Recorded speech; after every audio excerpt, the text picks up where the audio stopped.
Hi everyone, Ben here. I'd just like to take a moment to thank some of our patrons.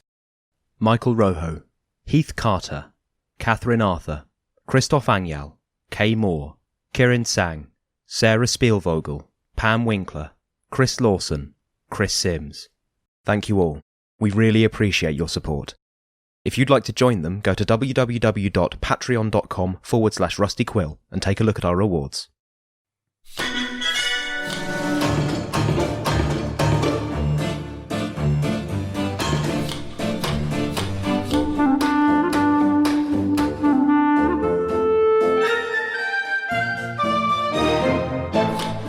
Hello and welcome to episode 95 of the Rusty Quill Gaming Podcast. I'm your host and GM, Alex Newell, and with me today I have... Ben Meredith. Bryn Monroe. Lydia Nicholas. And Helen Gould. And who are you playing? Grizzopdrick Act Amsterdam. Hamid Salah Haroon Al-Tahan. Sasha Racket. And Azu. I got a plan, guys. Ooh. You ready for the plan? No. The plan is no abject misery in this episode. You said that for like the past 10 episodes. But- Yeah, like basically the entire But- time Helen's been with us. Well, it's because the problem is that I've trained you all so well that... Guys, I'm still holding my breath. It's fine, it's fine. You can It's going blue. Yep. So picking up more or less where we left off, Yep. we Try have that again. our trademark social awkwardness of the party. Like, that doesn't narrow it down anymore. Pain, abstract concepts. Pain, dice rolls. abstract concepts, no type of conflict or... So if you've come over or from the adventure. Magnus archives, had a great time, guys. We are going to pick up where we left off. Specifically, within and upon and around breakfast. I believe it's time to carry on, Bryn. From a position of absolute breakfast. Absolute position. Not relative, absolute. You guys met Gideon. Oh, what? Like, wait. No. Oh, he was this really forgettable guy that brought Einstein's tea. Yeah, that one. Huh. Gideon was like Bertie, He seemed a lot quieter. but worse. He took active pleasure in being mean to people, but he was much, much better at making it seem like he wasn't. I'm still on like Bertie, but worse. Sorry. A bad person. He was my best friend. Oh dear. I arrived in England at the age of 15 at a new school. I was the only halfling there. I was the only brown-skinned person there. Didn't speak English very well back then. It was full of incredibly rich British people. So you can imagine how well that went. I figured out after a little while that best way not to be their target was to be their friend. So I did everything I could to make myself one of them. I became a bully too. And from that moment on, me and Gideon were... And then I went to Cambridge. And I thought maybe I could leave him behind. But he was there too. And I tried to make friends with new people, and for a little while it worked. I met Liliana. I switched to studying magic. Didn't go so well. You seem pretty good at magic now. I could never have been a wizard. Didn't know that at the time. Couldn't do even the simplest spells. And then suddenly I could, except it was easy when they'd always said it would be hard. And so I stopped listening to them altogether. I started hanging out with Gideon a lot more. And by this point, he was like Bertie. He went wherever he wanted, did whatever he wanted, and was trying to make people suffer. There was this one professor that he really hated. And we were playing a prank. I mean, you call it a prank at the time, doesn't seem funny in retrospect. He made me work up the formula for this. It's like an alchemist's thing. It was supposed to just pop and sizzle and stink. It's supposed to be just the professor alone in the in the classroom, I wrote down the formula wrong, and then Gideon doubled all the quantities, and the classroom wasn't empty. The professor was a powerful wizard and managed to get most of the class out, but not all of them. And he couldn't save himself either.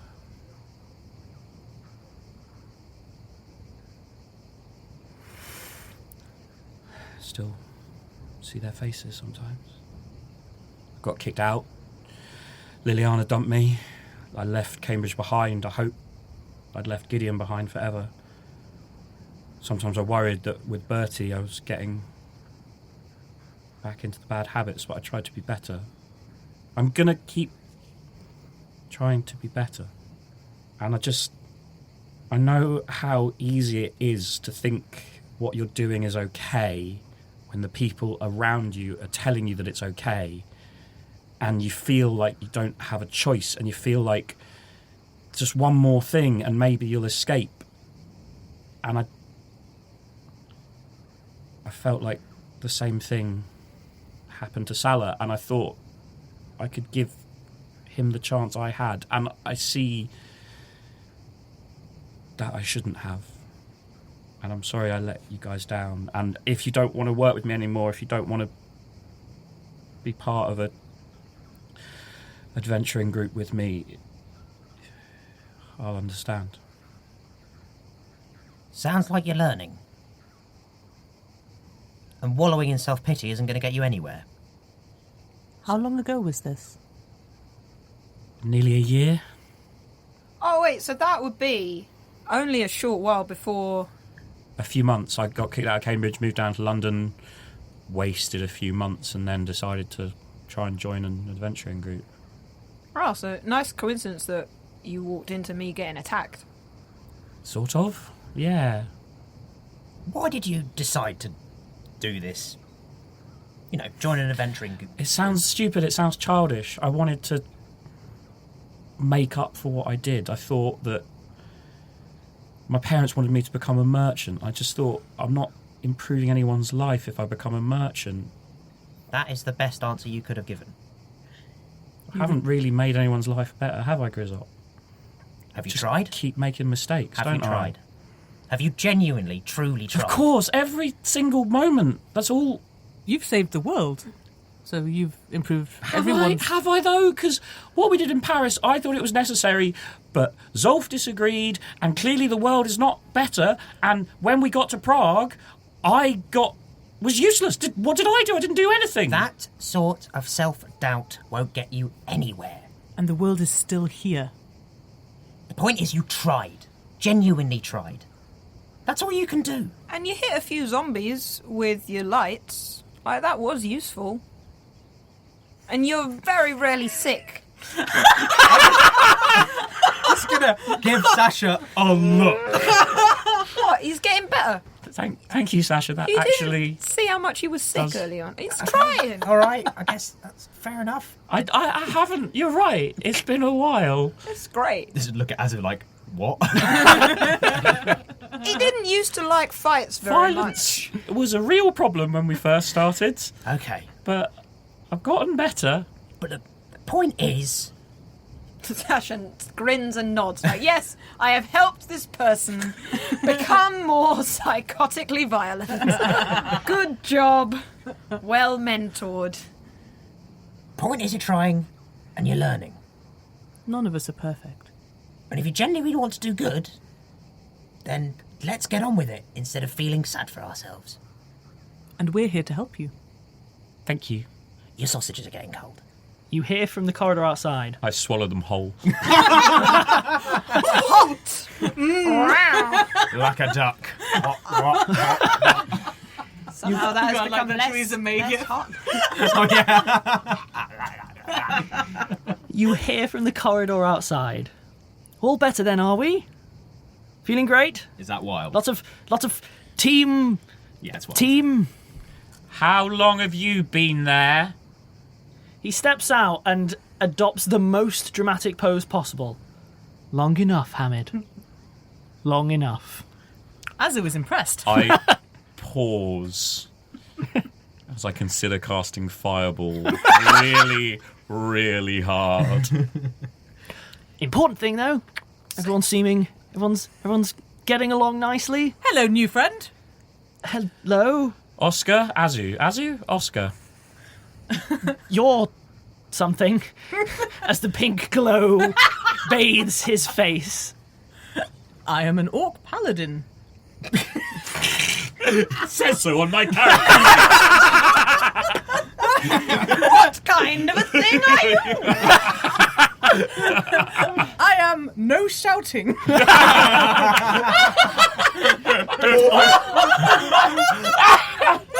I am 55 for clarification of listeners, also upon Helen's character sheet. It's the biggest thing on Helen's character sheet. Underlined, In capital letters. So, if you'll forgive me one moment, Azu. He turns to Sasha and Hamid. You're getting through a lot of people at the moment. Just checking. Quite a difficult mission. Risks of the job, the profession, really. And she signed on? We haven't actually done the paperwork yet, but she seems keen to, and we've certainly offered her the job if she wants to sign. Well, it just so on formally. happens he literally pulls out from a pocket another contract for all of the for the mercenary guild. No, don't sign it. Wait, I'm in the wrong world. Azu, would you be so kind? If we're going to be discussing things of great import, it'd really help if you could just sign that document. Azu scrutinizes this document. Do you have linguistics as a skill? I do not. Roll me a d20. Okay. 2. 2. Seems fine. Seems Your legit. takeaway from this is it's really long. Yeah, I think Azu is trying to impress. So she pretends to read it, and then her eyes just go halfway through, and she's like, "Yep." Yeah. I will also check. I'll read over her shoulder a bit and just check it's the same one that we all signed. Yeah. In fairness, it is. It's just the meritocrats. They love paperwork. Yep. It's not even manipulative or exploitative. It's just comprehensive. In the event of a zombie apocalypse, what would you do? Well, Wait, there was a clause about that? Yeah, you all follow through flawlessly. Oh, fair enough. Look, I said comprehensive. I didn't say poorly thought out. Fantastic. And Azu, have you been brought up to speed with the whole thing? I think so. Fantastic. Oh, you're still here too, to grizz up. You know what? Back up to full strength. I love it. Well, I mean, I'm dead. Yes, we need to save Sasha. All right then. And Can you help? So I've only spoken to Sara briefly. Apparently you're after a meeting with Apophis. Yep. Aiming low, are we? Thought we'd start with something easy and work our way up, yeah? I'm on a bit of a time limit, Wild. You know what? Fair. Well, anyway, if you're heading to Apophis, I'm going to have to go in anyway. I've sort of got to report now that I'm here. Also, how did you get here so quickly? We got friends, Wild. We discussed this. We got teleported. We said we would get teleported. But who did you find to teleport you? It took me days. It's been a nightmare. It didn't seem that hard to us. Yeah, we have people like talking to us. Yeah. Yeah, So helping our us. little secret, really. Being not awful. I mean, I'm just saying, that I'm dead and I still find it easier to have friends than you do. We might tell our good friends, people that we don't find incredibly irritating and unprofessional. So, shall we carry on and you can take us to see Apophis? Yeah. I like you better, Azu. Just saying. You're polite. I like you too. Wait until he makes a joke about your death. I wouldn't be so callous. You can see him visibly restraining about 3 different puns. If everyone's all right, I'll just go grab Sara and we head off, yeah? We'll just go. We don't want to be late, do we? If you're going to jump the gun on every single one, what do you want from me? Okay, I can come up with... Let's headstone off. Okay, that was terrible. That was terrible. Take that back. I'm mortified. Please stop. Please. You brought it back. No, you didn't. It's the kind of joke that works better if you bury the lead. So... No morgue of that.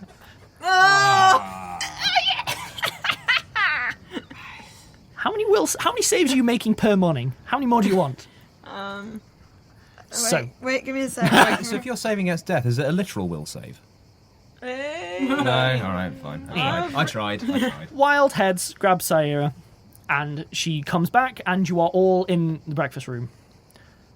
So, time's wasting. I'm wasting away. That's in character, because it's bad enough that Sasha would think it up. That's a charisma -1 pun. Yeah, I'm wasting away. It's because I got a wasting illness. Yeah. The trick's not explaining them. Sara's just there. She looks like she hasn't slept at all. Right, so heading off. A couple of things to be aware. You're not going to be allowed to take any weapons inside with the meritocrat. I mean, that's not a big surprise. And don't go using magic when you're in there. I mean, it's technically not illegal, but it is a bad idea. Apart from that, you might be asked to be seen individually. Like, I don't speak for Apophis. I just, I act on their behalf. So, just please don't make me regret this. But I feel like we do have to have this meeting, okay? Right. I mean, we were going to do it without you, so we can do that. Sara just kind of looks a little bit puzzled, is clearly not with it this morning, and heads out to a carriage. The door opens. Outside, if you all head out, sand everywhere. Everyone's cleaning up again. It's a little bit worse than it was last time because you can only clean up so much before the next one hits. But yeah, everyone's cleaning away, and she heads down to the carriage. Wild gestures for you all to come with him to the carriage as well. It's going to be like one of those things where you open the door and it's like with the snow and it's just all and you have like muscle through. Yep, cannon, job done. You're all snowed in with sand.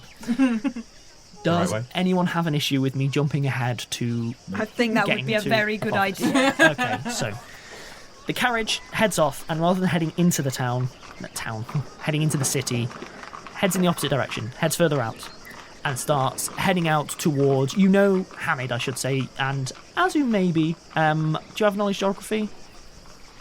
Nope. I have knowledge local, and I spent a lot of time on a roof. Yeah, Sasha would know as well. Azu, flip a coin, I don't know. You know that if you stick on this road long enough, you're just going to end up in the desert. Like, it heads due desert. And you are not heading that far.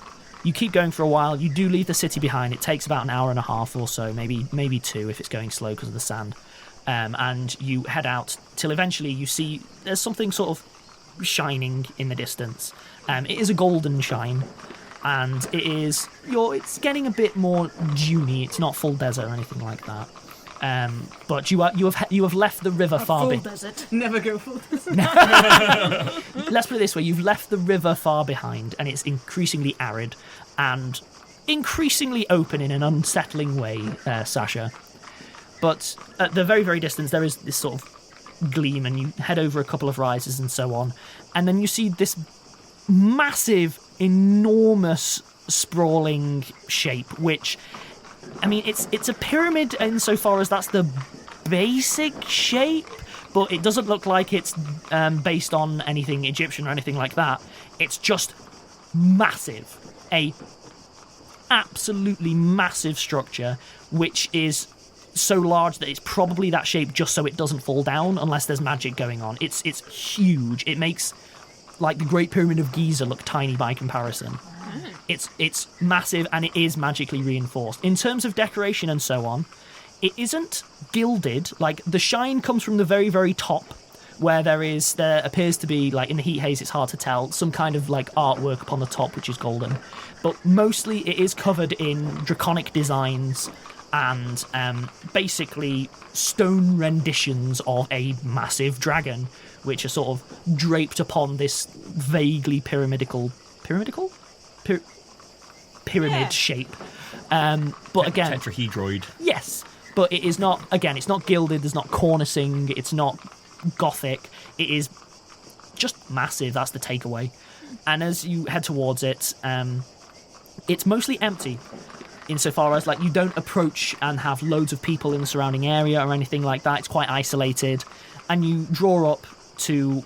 There are some smaller buildings out front of the larger building, which are a lot more humanoid scale, a bit more functional. They still look kind of like a town hall, but they are not the vast monolithic structure which is the meritocratic home, let's call it.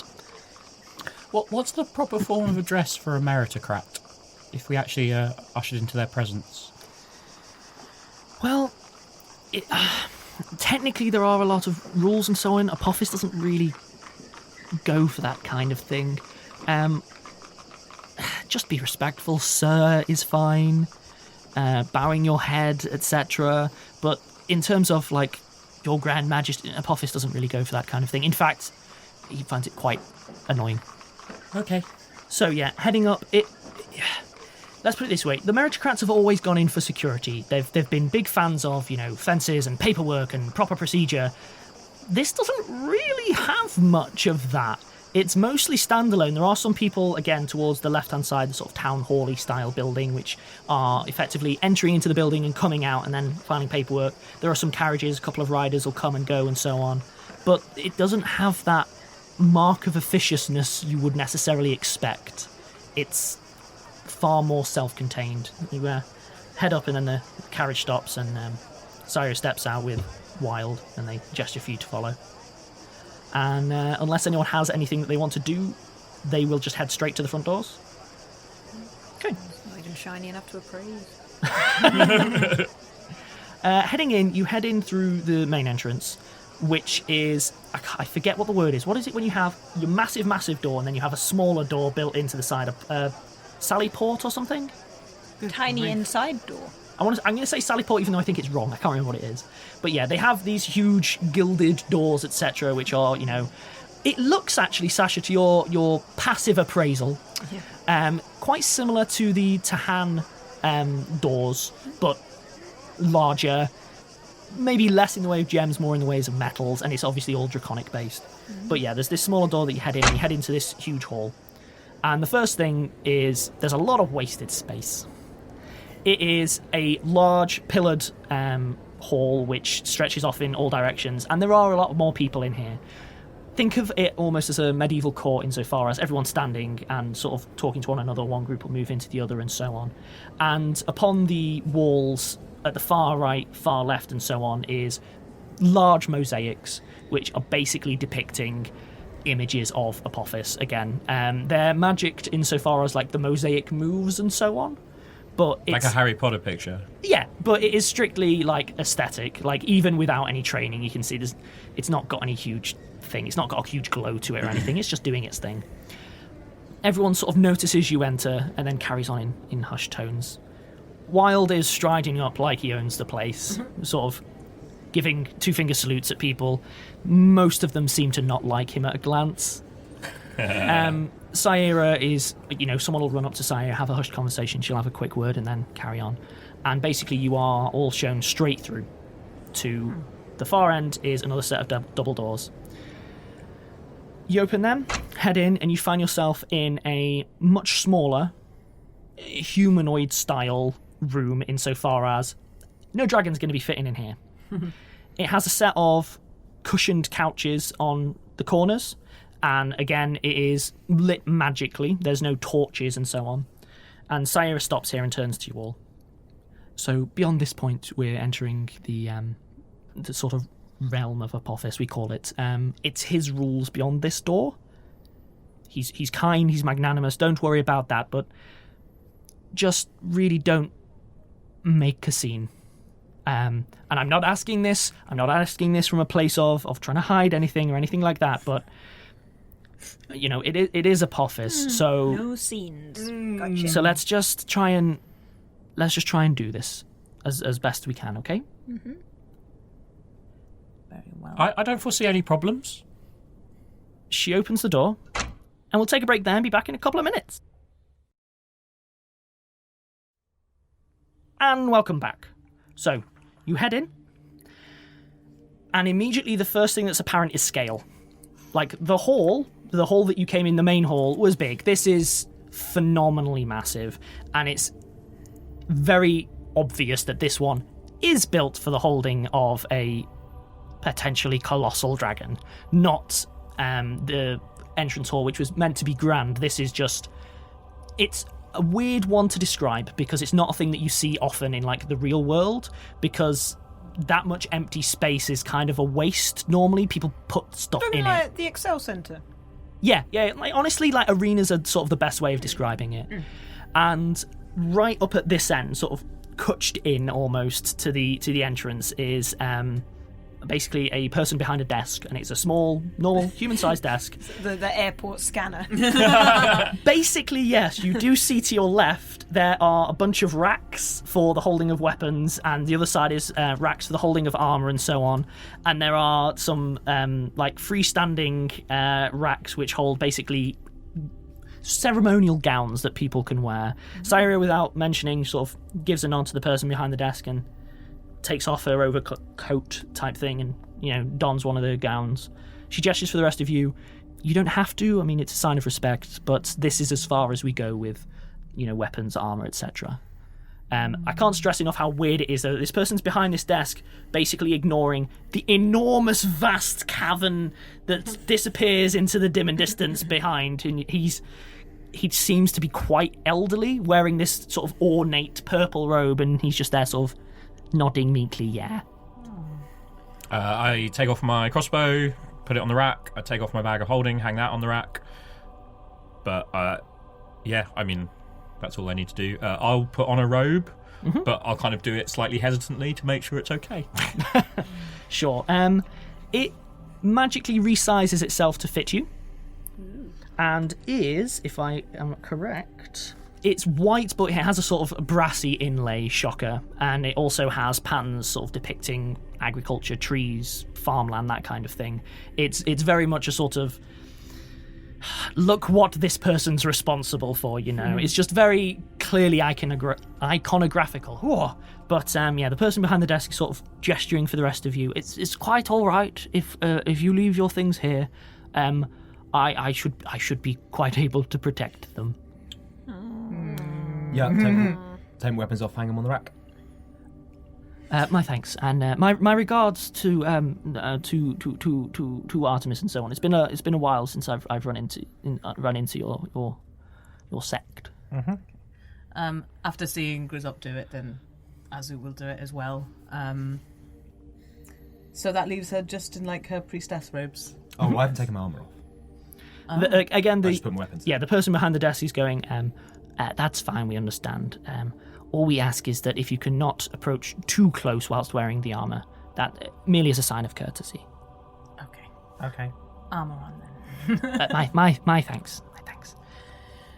Sasha... how many have we got? So, clank, clank, clank, clank. Looks at people, begins to move towards the...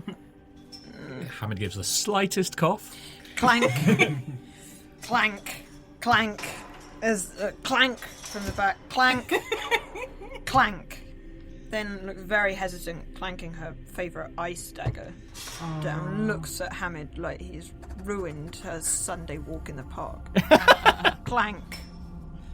And while maintaining eye contact. Now you've knocked over her ice cream. Hamid raises an eyebrow. Clank. That's the fire one. So I need to know outside of the game, have you deposited all of your weapons? Wait, no. She gets out, then reaches behind inside her leather jacket, and then, 3 bombs. Again, person behind the desk, basically it's just oh, thank you. Because that's the thing, is that, because they're an alchemist. Yeah. She's supposed to kind of actually sort of make them... Well, the idea is that you sort of carry reagents and then mix them on the fly and chuck them. So it's the kind of, and then, begins to sort of maybe just bring the bag of sulphur that she carries back to me. And it's that goes back in the pocket. Does thermite count as a weapon? So that is, I think, all of her... Wait. Because it would be too easy to say, yes, I deposit all my weapons. Then every single clank. Got to do it with style. Then clank, I think, because she had a Tanglefoot bag. Are you done? You got any other weapons? I mean... Hamid turns to go. He's pretty sure that she's given them all up. Yeah, that is all of them. If she doesn't take her leather jacket off, And that isn't even about not wanting to not have her armour on. It's the fact that she doesn't want everyone to see that she's got massively scarred shoulders under a shirt. So as you start heading in, the man at the desk sort of gives an encouraging double thumbs up, and do try to avoid using magic. Not because it's illegal or anything, but we have quite a lot of wards and protections in here that will go off, and it might just cause a bit of a fuss. So do try to avoid it. Damage my daggers? No. Okay. I That one's my favourite. So if anyone comes along, just shout and I'll come back for them. Oh, it's fine. If anyone comes in unannounced, they'll get a maximised fireball to the face. It's all good. Right. That's sort of what I'm here for. Will that damage the daggers? No, you're absolutely fine. I'm rather good at this. Right. There's a reason you come through the smaller room. I can just send that right in there. Oh, great. Don't be alarmed if you see some other people like myself in the hall. They're just, keeping an eye on things. Great. Okay. Well, best of luck. Okay. Sasha, puts her hands, pads everything. There's one sneaky one that's been sewn into the collar. Like the size of your thumb. Yeah. Sorry. Sara starts heading down the middle of the hall and gestures for you all to follow. Mm-hmm. You start walking, and it's an echoing space, and it is supported by the odd pillar here and there, but they are spaced as far as it's. Let's be honest, it's a space further than is architecturally possible. Magic's probably helping support this space. Mm-hmm. And as you're heading, eventually you start seeing, intermittently, there are other elderly robed men and women sort of stood by columns and so on, and just sort of mooching around, I guess. I don't know how else to describe it. And you continue heading through the space, which is of much lower light. And then Sara sort of gestures for you all to stop. So we're basically as close as we can go before we enter Apophis' presence. Before I do so, I'm going to need to announce you privately. Is there any titles or anything that you'd like me to mention? Again, Apophis doesn't really go for this kind of thing, but some people prefer it. Nope. No, that's fine. No. No. Right. If you just wait here, it'll be obvious when it's time. She heads off down the hall. It takes a while. Just start impatiently tapping my foot. Sure. And again, it is just because the gloom is based on it's a low light area that just stretches for so far. So she disappears into the gloom. There's a very, very faint, like a shuffling, grating sound, and then she walks back. Takes a while.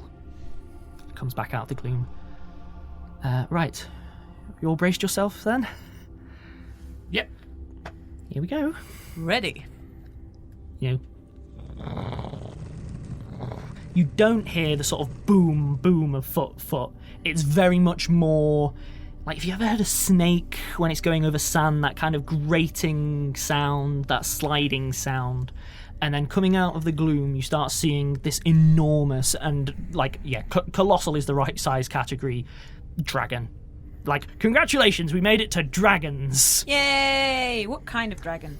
So, are we long and thin? Or a wyvern type dragon, Yeah. or a big stout dragon, or... So this one is very stout. I don't mean fat. No, but stout. yeah, it's built, a Staffordshire Bull Terrier of a dragon. yeah, it is. Yeah, 4 legs is the right one, and it does have wings upon its back. They're not part of its Are they arms tiny or anything. wings? They are not. They are correctly sized. They'll be However, folded in, one presumes. whilst at the moment, the dragon is stocky, it is also sort of elongated, not like Chinese iconography dragon. That's too much, but it does have a sort of long and slender shape to it. Iguana Yeah, shaped? yeah, there you go, better. But it is shining and brass, and suddenly it comes to you that shine you were seeing from up top wasn't gold. It was probably brass because it has the same colour as this. And it looks like someone has made this out of brass. Each scale is like a huge brass sheet.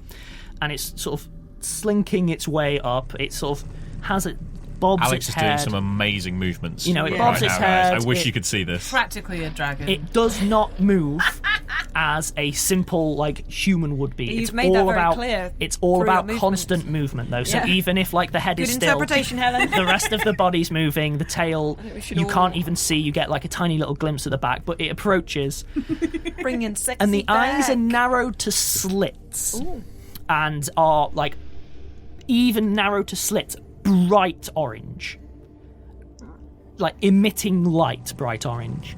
And it slinks kind of closer till eventually, still sort of quite low to the ground, it starts distorting in a really peculiar way where your depth perception starts to feel off as the front of it seems to sort of be compressing into the shoulders and the shoulders seems compressing into the back. Concertina-ing! And it starts sort of shrinking as well, and it's still approaching, still slithering and with its head bobbing and so on, but as it does so, the arms slowly start to reform the shoulders, and long story short, it slowly reforms itself. It's not an agonizing transition, just very peculiar, till eventually a humanoid figure is walking towards you, clothed in robes of brass, and with eyes this time still narrow to slits but emitting bright orange light. And the figure continues to walk till eventually he is stood maybe 20 feet apart from you and stands there with its hands clasped. You see that the hands are quite reminiscent of Hamid's. Yeah, it's interesting he's gone to human size rather than halfling sized.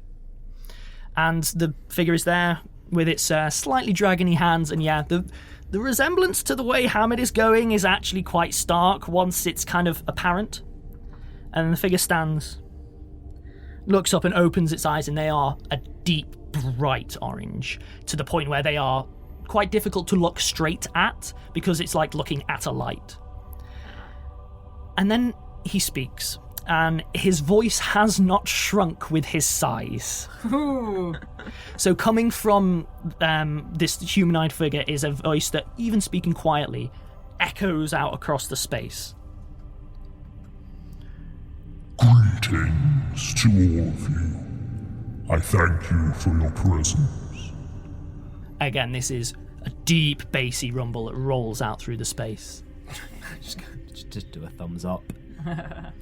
There's a faint smirk, and then Apophis raises a thumb, gives a thumb up. Hamid sort of bows his head slightly. It's an honour. As he attempts a curtsy. In armour! Yes! Slight awkward bow, while never taking her eyes off him. So you know how usually if you bow, your head goes down. No, so it's quite an awkward spine bend. Both Sire and Wild have dropped to one knee with heads bowed. All right. And just stay that way till again You may rise. they do so. Probably fine. They didn't tell us we should. We did ask. Sire tells me we have something to discuss. Yes. A lot of things, probably. We would like to request temporary access to the Heart of Aphrodite. Our friend Sasha Awkward wave. Hello. had an unfortunate affliction put upon her in the course of our duties in your service, and we've been told that this might be the only way to restore her to full health. Step forward, Hamid of the Tahans. Hamid does so. The creature starts walking towards Hamid specifically. There's one extra fact which is a little bit disturbing. You can feel actual heat from the light of those eyes. It's not just bright. It's there is a warmth coming out.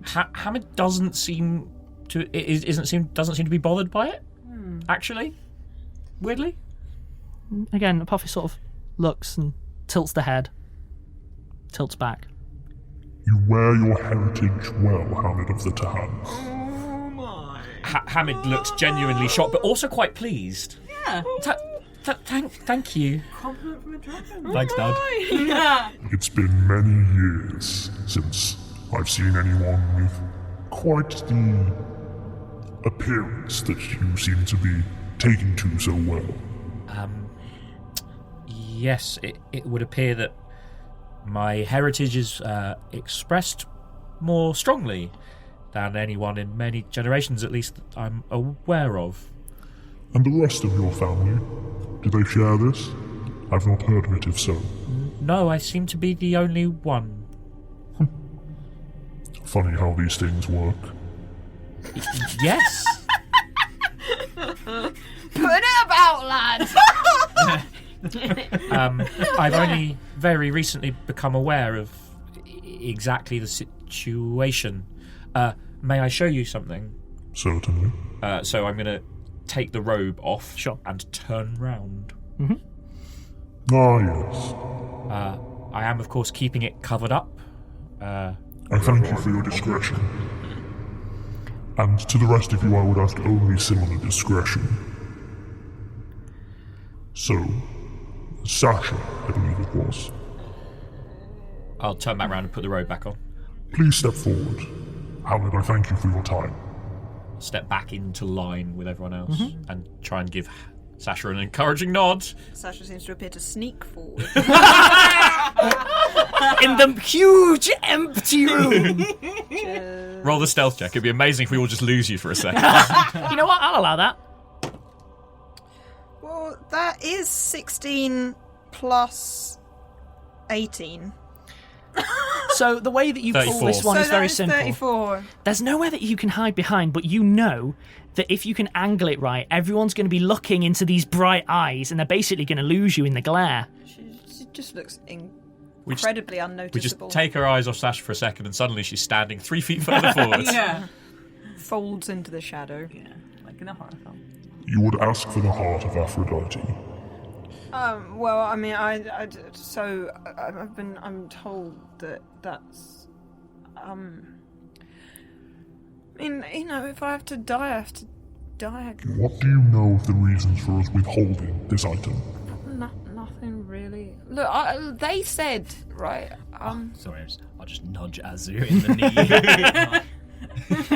knee. Well, yeah, they just said that it might help, but if it's too much trouble, then that's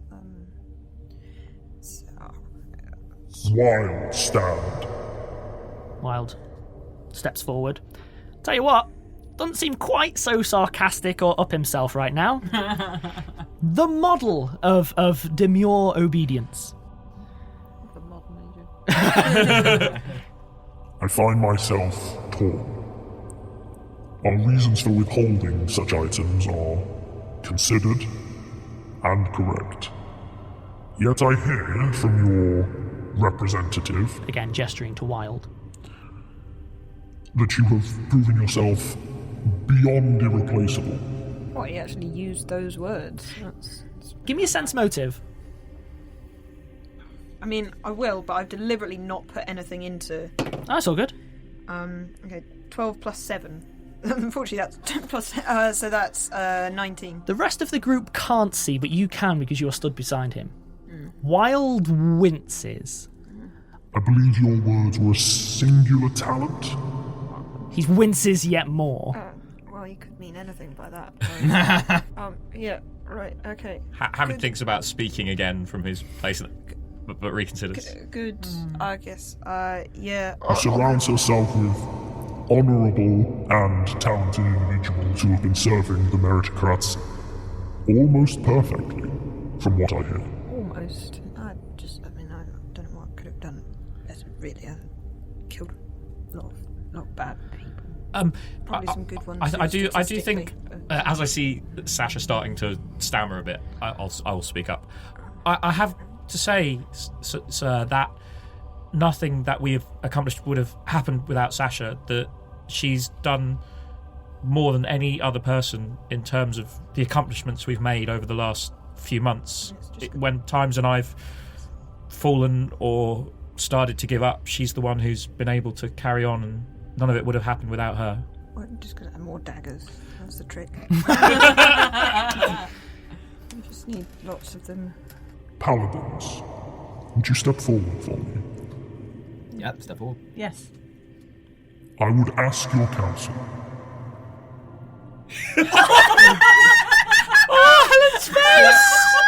Gonna give him a like, you what, mate? Kind of. Azu's face is almost exactly the face I just pulled, which is like Andy's face in like Parks and Recreation. Oh, in the GIF. Yeah. I don't know. It's a Describe it to me. common reaction GIF. It's Like super excited and shocked. So mouth agape, kind of. Yeah. yes, Sasha basically has subtly stepped behind Azu. Sure. yes. Azu is aware and is very pleased that you have done that. You're just bigger. Yes, Yeah, but it's hard to hide behind Grizzop, in fairness. She can manage it. I could manage it as well. You could manage it. She can manage it on a high roll. The meritocratic choice to withhold items and rituals of unparalleled power was not made lightly and was not popular. The Heart of Aphrodite would allow simple, risk-free resurrections. The actual rituals for resurrections have been outlawed for an extremely long time in your years. These decisions were made in the hopes that it might encourage equality, that it might encourage human development towards such things. To waive this would constitute an act against this decision, which even now we do not necessarily believe was incorrect. As representatives of Aphrodite and Artemis, I find myself curious. In my situation, how would you rule? well, it is the Heart of Aphrodite, so.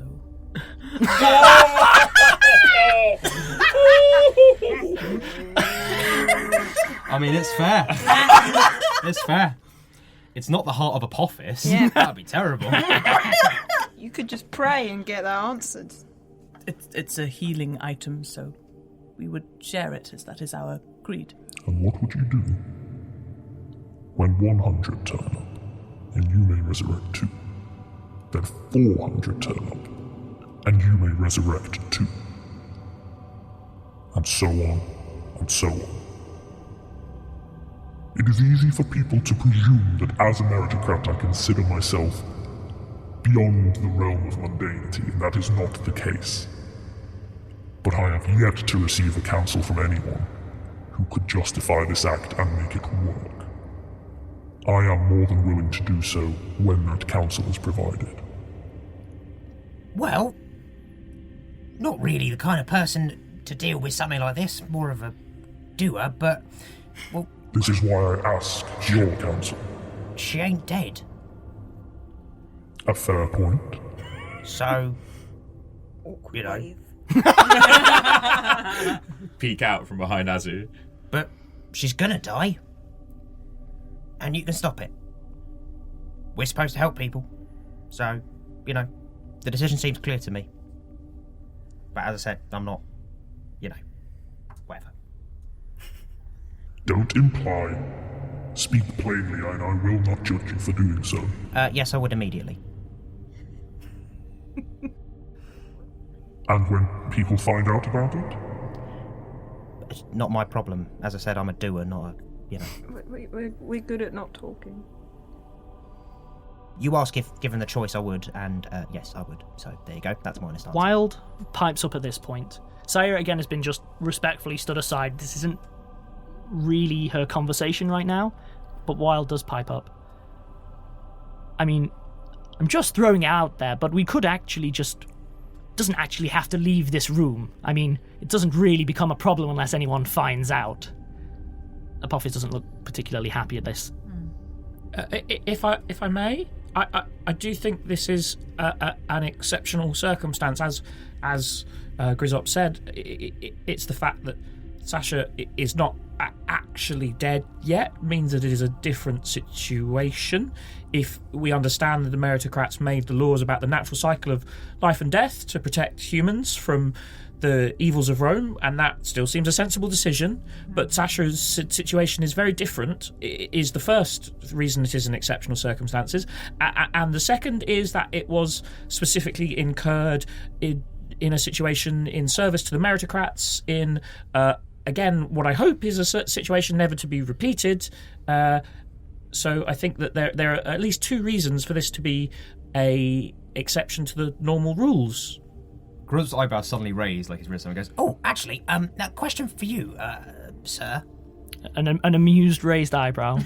Go on. Well, you said all of this, but why didn't you ban magical healing? It's the same thing. The temples of Aphrodite, Artemis, and the rest all receive stipends from the meritocrats in order to fund the healing of the needy, in order to pay for items to do so, etc.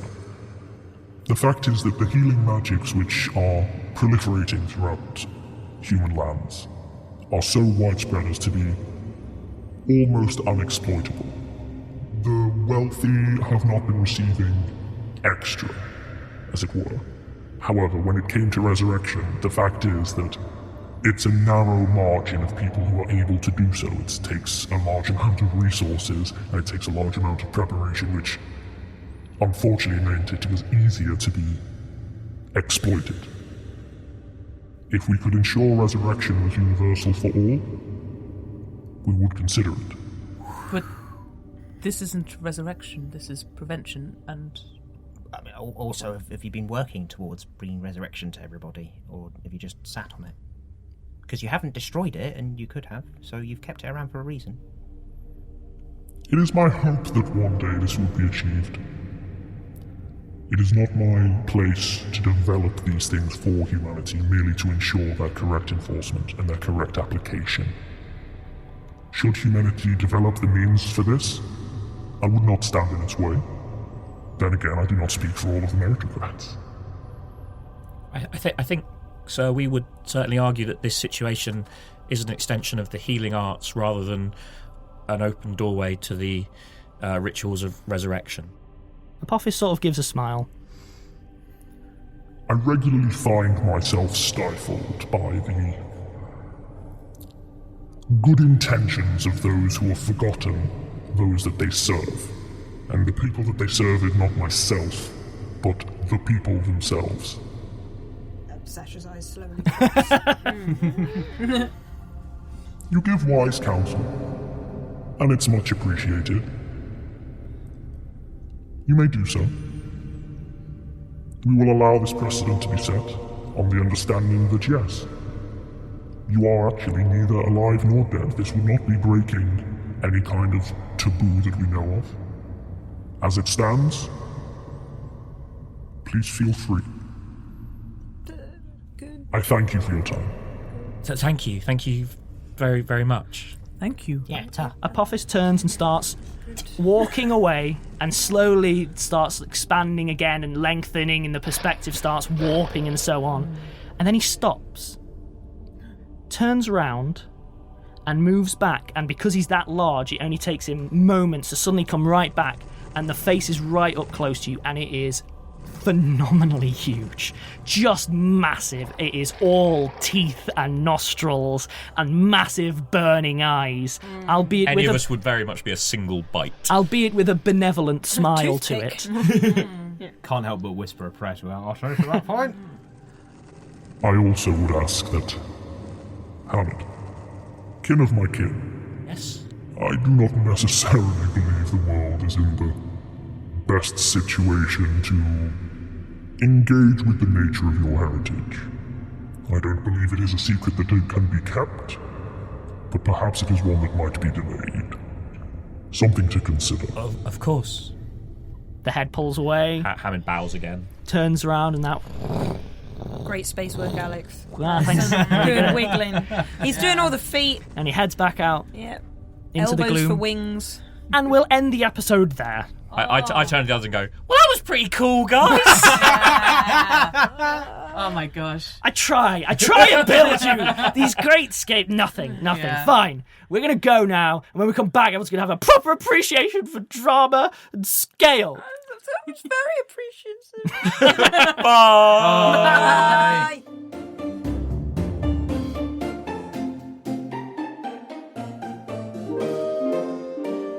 Bye. Rusty Quill Gaming is a podcast distributed by rustyquill.com and licensed under a Creative Commons Attribution Non-Commercial International License. Today's episode was recorded and produced by Alexander J. Newell.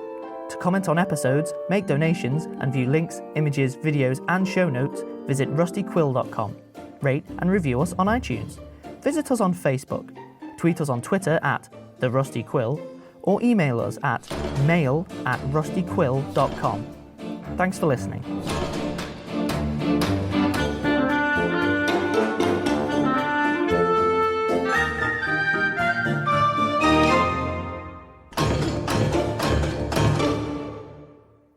Another thing I have to check. I hate writing things down. I'm really rubbish at finding it. This is a But you'll mistake never that you know. have, Alex. Making prep. You were just winging it. What would you have to read? Be no resentment. I used to do that, but when I layer misery on top of one another, I start to lose track of the misery. Fair. Thank you. Compliment from a dragon. Thanks, Dad. Yeah. Oh, Cheers, call him Gramps. Yeah. Go, Gramps. Helen, keep your... Kinky. I'll wait till he smacks me. Thanks. Dad. Ah!